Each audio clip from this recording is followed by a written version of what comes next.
ma kohe pärast võistlust, kui ma sain teada, et ma 3. jäin, ma arvan, siis kindlasti mulle veel kohale jõudnud, et ma olin võitnud ja tõenäoliselt ka tänase päevani praegu hetkel veel ei ole. Võiks öelda, et võib-olla ma natuke šokis endiselt, aga kindlasti pärast medalitseremooniat, kui mul medal juba kaelas oli, siis tunne oli palju rohkem päris.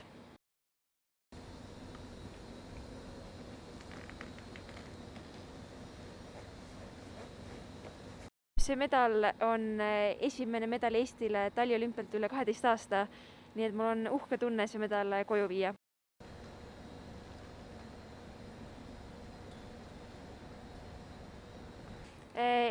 Esiteks, see medal tähendab minu jaoks juba väga palju. Viimased aastad ei ole minu jaoks lihtsalt olnud, mul on erinevaid raskusi olnud ja mul on hea meel, et mul see medal on olemas. Nii et ma olen palju tööd selle nimel vaeva näinud, et see töö on vilja kandnud.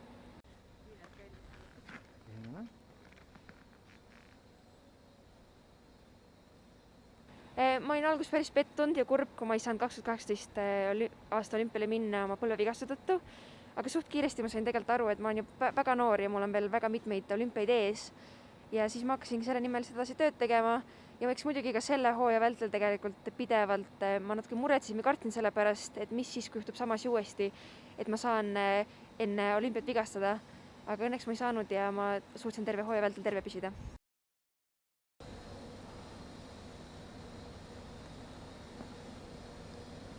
Ma pole praegu veel tulevikuks otseselt mingeid plaane tegema hakanud, et kõigepealt mul on hea meel, et ma saan koju minna ja selle hooaja ära lõpetada ning siis ma tahaksin kindlasti natukene puhata ja hinge tõmmata ja tõenäoliselt siis hakkan tegema tulevikuks plaane.